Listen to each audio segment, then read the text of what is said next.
অবশেষে স্বাস্থ্য বীমায় জিএসটি হ্রাস করার বিষয়ে সিদ্ধান্ত নিল কেন্দ্রীয় সরকার। জিএসটি কাউন্সিলের নভেম্বরের বৈঠকেই সিদ্ধান্ত ঘোষণা দিতে পারে কেন্দ্র। এই মর্মে অক্টোবরের মধ্যে রিপোর্ট দেবার নির্দেশ দেওয়া হয়েছে সংশ্লিষ্ট কমিটিকে। স্বাস্থ্য বীমায় বিশেষ করে প্রবীণ নাগরিকদের স্বার্থে জিএসটি হ্রাস প্রয়োজন বলে ইতিমধ্যে রিপোর্ট করেছে নিউজ নাও। নভেম্বরে জিএসটি কাউন্সিলের পরবর্তী বৈঠকে বীমা পণ্যের উপর পণ্য ও পরিষেবা করের বিষয়ে নেওয়া হবে সিদ্ধান্ত। পাশাপাশি ক্ষতিপূরণ শেষ নিয়েও আলোচনা হবে জিএসটি কাউন্সিলের পরবর্তী বৈঠকে। সোমবার জিএসটি কাউন্সিলের ৫৪তম বৈঠকে একটি মন্ত্রীগোষ্ঠী গঠন করার সিদ্ধান্ত নেওয়া হয়েছে, যারা জীবন এবং স্বাস্থ্য বীমা উভয় ক্ষেত্রেই জিএসটি ইস্যুটি দেখবে। বিহারের উপমুখ্যমন্ত্রী সম্রাট চৌধুরীর নেতৃত্বে জিএসটির হার বিষয়ে জিওএম এর সদস্যদের অন্তর্ভুক্ত করা হয়েছে।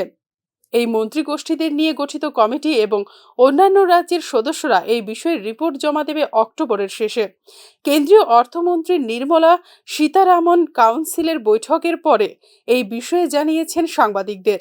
জিএসটি কাউন্সিল যা নভেম্বরে মিলিত হবে এই বিষয়গুলি নিয়ে আরও বিশ্লেষণ এবং আলোচনা করবে।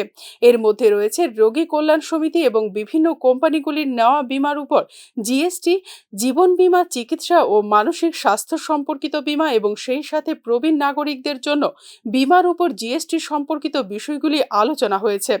আমাদের কি হার কমানো উচিত নাকি বীমা ছাড় দেওয়া উচিত? গ্রুপ বীমা কি হবে?